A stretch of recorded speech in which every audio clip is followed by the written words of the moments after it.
It's time now for Countywide, a special presentation of Yavapai Broadcasting News. Join Paul David and Kyle Benedict as they talk with our community's leaders, newsmakers, and people in the know. You'll hear about the hot topics that affect all our lives in Yavapai County. And now here's today's Countywide.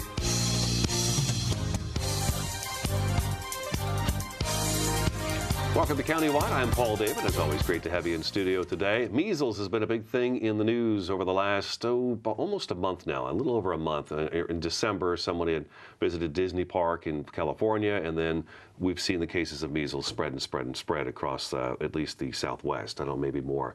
Dr. Yamini Goswami from the Yavapai County Health Department, our guest again today. This is our second time in studio. Welcome back. Thank you. It's good to be back, Paul. And I thought we'd bring you in and talk about measles in general. What it is, how it's spread, can it morph, can it change, and who's in danger, who's not in danger, what is the danger, all that good stuff, just to kind of put the measles at rest and ease. So let's start there. What is measles? So the measles is an infectious disease that's caused by a virus. In fact, of the vaccine preventable diseases, it's actually the most infectious disease that we know of. It's most contagious disease. Most contagious. Yes, most contagious. The good news is we actually have a vaccine to prevent this very infectious disease. It's called the measles, mumps, and rubella, or MMR vaccine. How long has it been around? So measles has been around for a long, long time. I believe it was first discovered in the 1800s, I want to say. I could be wrong on that. And the vaccine, when did that come about? So the vaccine was developed in 1963. Okay. And that in 1963 in the U.S. we were using just the single component measles, and then it was developed into the three to prevent measles, mumps, and rubella. And go ahead. No, go ahead. So tell me all about the measles. So with the measles, because it's so highly contagious, I'm going to describe to you how contagious it is. If someone coughs or sneezes in a room, the virus can actually linger in the air and even on surfaces for up to 2 hours after the person leaves the room. Oh, wow. So, the reason why we are so concerned with this current rise in the measles actually in the United States was considered eliminated in the year 2000. And by that, what we mean is there were no continuous cases or outbreaks of the measles for a period of 12 months. So it was actually considered eliminated. So this is pretty unusual to have this happen. It is. And in recent years, starting in really 2011, 2013, and last year, we saw the most number of cases of the measles that we've seen since the measles was eliminated in 2000. We had 644 cases, according to the CDC. And now we're actually seeing 102 cases in 14 states. And this is just February. Right, right. It's really concerning. I guess if you're the measles, Disneyland is the perfect place to land. Exactly. Now, I just described how measles was considered eliminated in the U.S. in 2000. That doesn't mean that we still haven't had measles cases. The reason why we're still seeing it in the United States is because we still have the measles worldwide. So it's in developing countries, it's in Europe, it's in the Western Pacific.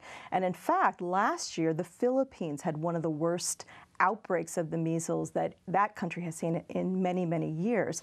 And it's actually theorized that the Disneyland case was probably from one of our foreign visitors visiting the park and then standing in line. Exactly. Waiting for a ride. Cough, sneeze, who knows? Sneeze. And they may not have known that they were infected. And that brings me to the symptoms of the measles. So the measles, the first symptoms that people usually get when they are infected with the measles are a high fever, so it's usually greater than 101, a runny nose, a cough, and red eyes. Sounds like the flu. You know what? At that point, it's almost indistinguishable from the flu, except with the flu, you don't typically get pink eye. You don't typically get red eyes. And then following those symptoms, about 10 to 12 days later, someone who's infected can develop a rash. It's a red, blotchy, raised rash that usually starts on the head, around the hairline, and then it just moves slowly down the body.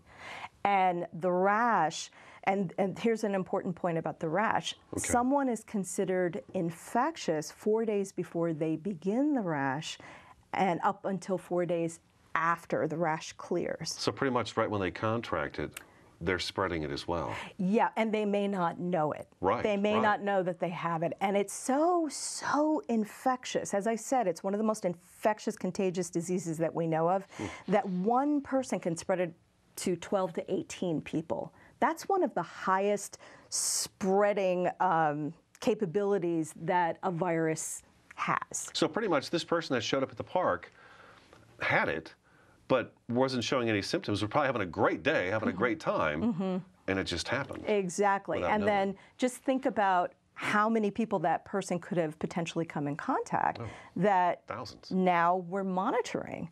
And that's another thing is, while the measles is so highly infectious, we do have a wonderful vaccine that's 99% effective in preventing the measles, but we also have a great public health strategy to help contain the measles once we know that someone's been infected and we suspect an outbreak. We just don't want to get to that point because it's very labor intensive and very costly. It's actually, that old adage, an ounce of medicine is worth a pound of cure, or ounce of prevention is worth a pound of cure. So in this case, that's really very, very valid, because if a certain percentage of our community is vaccinated against the measles, that's a concept called herd immunity or community immunity, then what happens is the people that are able to get vaccinated protects the most vulnerable members of our community that can't. And that includes babies under the age of 12 months. They can't get the vaccine. Children who have cancer, chemotherapy, adults who have cancer and are on chemotherapy and have weakened immune systems. We want to protect the most vulnerable members of our community, not just ourselves. Is there a treatment for measles? If I came down with the measles, is there a treatment? There is no treatment for the measles. It's just supportive care. Okay. And, for the most part, most people will go through having the measles. You'll feel pretty miserable. Almost like feeling like you have the flu. But there are some serious complications. It's not a benign disease. Globally, we see millions of children and people that are infected with the measles. Children, especially under the age of 5, are really susceptible to serious complications such as pneumonia.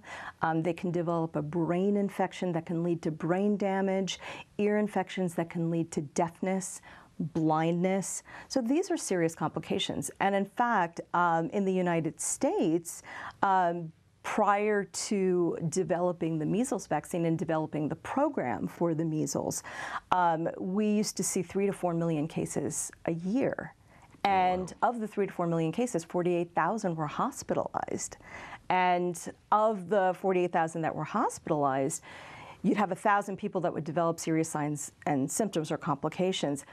500 people at a time could die from those serious complications and symptoms. Thankfully, we don't see those numbers anymore, and that's largely due to our very effective measles vaccine. Now, I see your paperwork in front of you there. It says 102. Is that the cases we have currently in the U.S.? That's the current count that the CDC has reported. It's in 14 states. It's spread out over 14 states, and about 84 are from the Disneyland outbreak. And as people... That should show right there just how contagious it is. Yes. The majority of the cases all were at the park that day. And right, and unfortunately, a family of 4 from California came to Arizona. So now we have 7 cases that we're monitoring, and up to about 1,000 people are exposed in Maricopa and Pinal counties. So, yeah. Yeah, it's quick. It's quick. here. Let's take our first break, okay? Yavapai County Health Department, Dr. Yamini Goswami in studio today. Number for your health department, 639-8130. Information about measles at yavapaihealth.com. Stick around, Countywide back in just a couple minutes.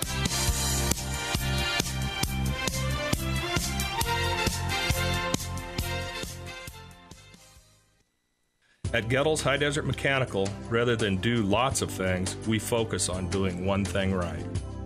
We serve climate-challenged people, Gettles starts with a free system evaluation to identify the best AC and heating equipment for your home or business. Professional installation, warranties, and service after the sale. If you're climate challenged, then we're the right choice. Gettles High Desert Mechanical, the name to trust.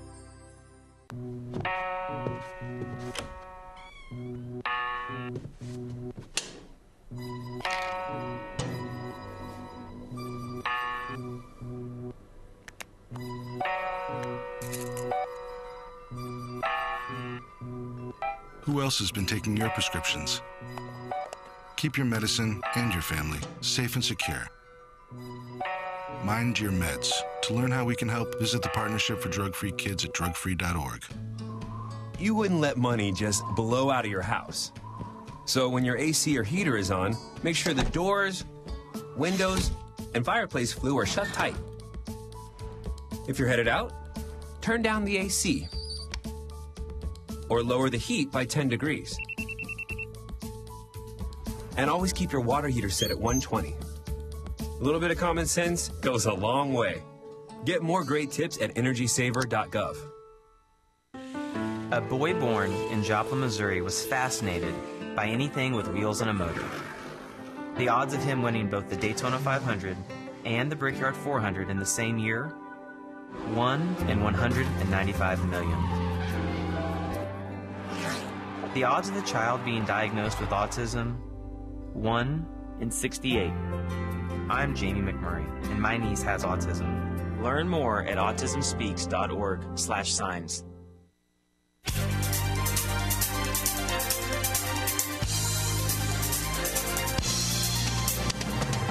Welcome back to Countywide. Dr. Yamini Goswami from the Yavapai County Health Department in studio today. We're talking about the measles, yavapaihealth.com. More information there? Yes, we have more information about the measles and how you can get the vaccine. We do have 3 public health clinics that we have staffed by public health nurses, and if you're unsure if you've been vaccinated, you can actually make an appointment with one of our public health nurses and get the vaccine. When I was a kid and I got the vaccine, is that the one that left the little mark on my shoulder? No. There was one on my hand too for a while? No.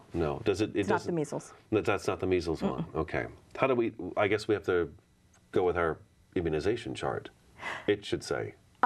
So if you mean whether or not you've been vaccinated, right. Okay. So how do I know? So that's a good question.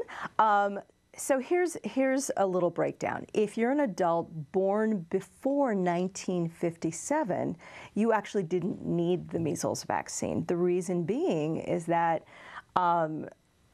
adults born before 1957 were likely to have had the measles as a child, because that's when we were having 3 to 4 million cases a year. So pretty much all children born in the 1950s and before had the measles. So we don't require a vaccine from them. Now, if you were born after 1957, you probably had the vaccine. You may have gotten 1 dose versus 2 doses.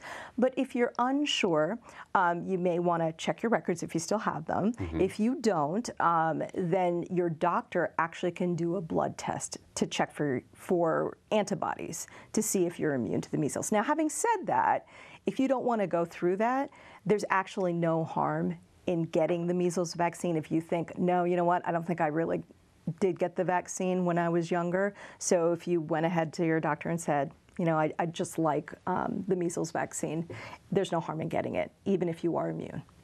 Now, so can I get the measles if I've been immunized for measles? So the chances of you getting the measles is less than 1% if you've been vaccinated. So for people that have been vaccinated and they have proper immunity to the measles, if you had 100 people that were vaccinated, 1 out of 100 would have the chance of getting the measles. Now, for people that are unvaccinated, if you had the same 100 people and they were unvaccinated, 90 of the 100 would get the measles. Oh, wow. Do you see the difference? Yes, Yeah. huge.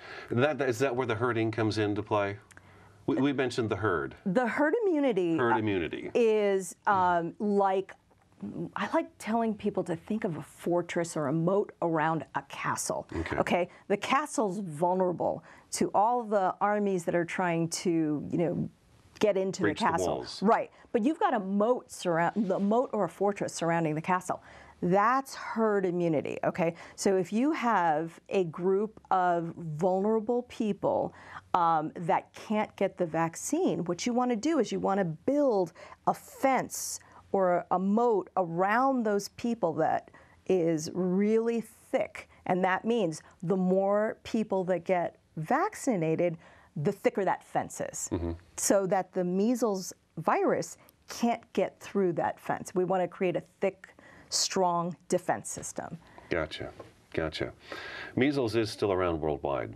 It's very much around worldwide, especially, you know, people think of developing countries, so countries in Africa, India, the Philippines. The Philippines had one of its worst outbreaks last year. And the problem is, because of the fact that measles is still very much a serious and deadly disease in the world that we live in, the world is really only a plane ride away for the United States. People travel, you know, people like to visit a lot of these countries, even if they're not going for tourist reasons, even if they're going on missionary trips, you know, trying to help in developing countries. For instance, the Amish community that went from Ohio, they went and visited the Philippines last year. They were largely unvaccinated. And so what happened was they were exposed to the measles virus. They brought it back to Ohio, and then they basically spread it within their community. They were trying to do good. They weren't trying to do bad. But unfortunately, a little visitor called the measles virus hopped onto their body, and that body came back to the United States. So we can't think that just because the measles is out there in some other countries in the world that it's not going to come to us. Sure. Most of the cases that we see in the United States, or all of the cases that we see in the United States that are a reason for the outbreaks are from an imported case from another country. Now, I'm immunized for measles, but if I shook hands with somebody who has measles and then I shake somebody who's never been immunized, I can spread it myself. Is that true? Is that so measles is airborne. The virus is actually airborne. So as I was explaining earlier in the show, if the person who has the measles coughed and sneezed, and there was somebody next to that person who wasn't vaccinated, the likelihood of that person getting the measles would be high. But the fact that you yourself were vaccinated and you will say you have immunity to the measles, if you came in contact with someone who had was infectious, it would be much, much, much less likely for you to get it. Okay. What can the health department do to contain the spread of measles? What the health department does and is doing, actually not our health department, but in Maricopa County, they're doing this right now. They do what's called contact surveillance, where they will literally interview every single person that's come in contact with someone who had the measles. Wow. And not only that, but let's say there was a clinic in Mesa. It was a children's clinic, part of Phoenix Children's Hospital, where there was someone who was infected with the measles. They actually have to interview everybody that was in the waiting room. So remember, the virus can hang around in the air. So there were over 195 kids, I believe, families that were theoretically in the area around the time of 2 hours. So they actually have to go to each of these people. They have to monitor them for signs and symptoms.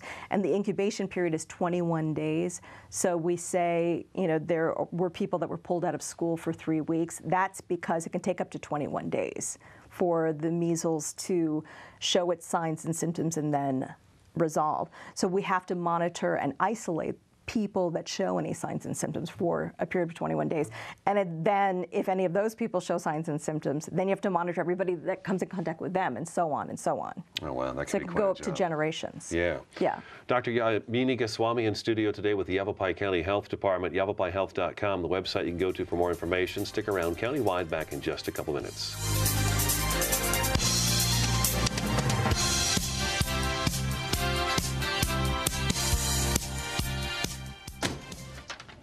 Hey, Hard, what's this? That's my resignation letter. You're resigning. Why? Because you're constantly ignoring me. You're half as active as you used to be, and you get stuff like this. You've been putting me under a lot of pressure lately. That's why I'm ready to quit. I forgot. I'll do better. Please, don't quit on me, okay?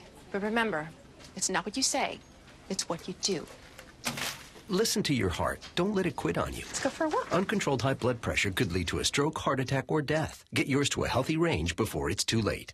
At Gettles High Desert Mechanical, rather than do lots of things, we focus on doing one thing right. We serve climate-challenged people. Gettles starts with a free system evaluation to identify the best AC and heating equipment for your home or business.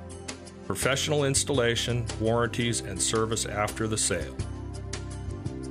If you're climate challenged, then we're the right choice. Gettles High Desert Mechanical, the name to trust. You make me wear my bike helmet. Taught me never to run with scissors. You tell me to stay away from drugs. To always buckle my seatbelt. And to follow the swimming rules. You're always looking out for me and trying to keep me safe. So why do you keep a loaded gun in your drawer? Here in the garage. Closet. Shoebox. Under the bed. Where anyone can get to it. How safe is that? How safe is that? How safe is that? You asked them to follow some safety rules. Now they're asking you. In fact, they're counting on you. Never let your gun get into the wrong hands. If you own a firearm and are not using it, please be responsible and be sure that it's stored in a safe place. Remember, always lock it up. For more information on firearm storage safety, visit ncpc.org.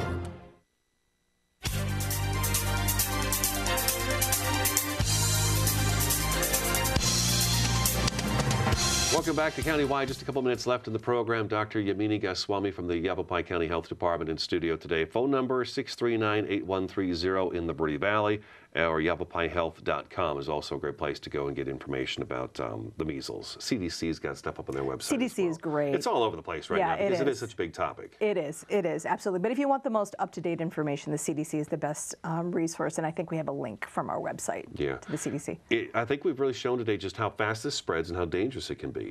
I mean, one person visiting to a theme park, and boom, it just takes off like that. Like wildfire. In fact, my husband works for the Forest Service, so one way to think about this is think about an area of dry brush like we had in Sedona, and if that fire starts, a little bit of fire, it can spread rapidly. Just takes a That's spark. the measles. Yeah, exactly. Yeah. Right. Now, we've got a little time. Let me ask you this. You know how the flu strain changes from year to year, and we've got to kind of guesstimate and figure out with science what kind of flu vaccine we're supposed to make. Is it possible for the measles to do something like that too, where it says, well, I'm not very effective anymore, so I'm going to morph into a different kind of measles? Is that even possible? It is possible, and there are different strains of the measles virus. However, we tend not to see this with this particular virus. One thing that we do is, as physicians, if we see a case of what we suspect is to be the measles, we do a test where we check to make sure it is the virus, but we also check for the strain. Okay. So, but I just want to assure the public that the measles vaccine is 99% effective. That's a lot more than the flu shot, even though I still recommend that you get the flu shot. But you can really feel well assured that you're going to be protected if you get this. I can get an MMR shot at health department? Yes, you can. Yeah, you said three clinics you have. There are 3 clinics, Cottonwood, Prescott Valley, and Prescott, and we have public health nurses that's all they do is immunizations. And you can make an appointment to see them if your doctor or nurse practitioner doesn't have the vaccine in their office. All right, so easy as that, right? Yep. Okay. Thank you so much for coming in. Thank you for having me, Paul. Great to talk to you. Take care. All right, the number again, 639-8130 or yavapaihealth.com. That's today's Countywide. We'll talk to you again next time.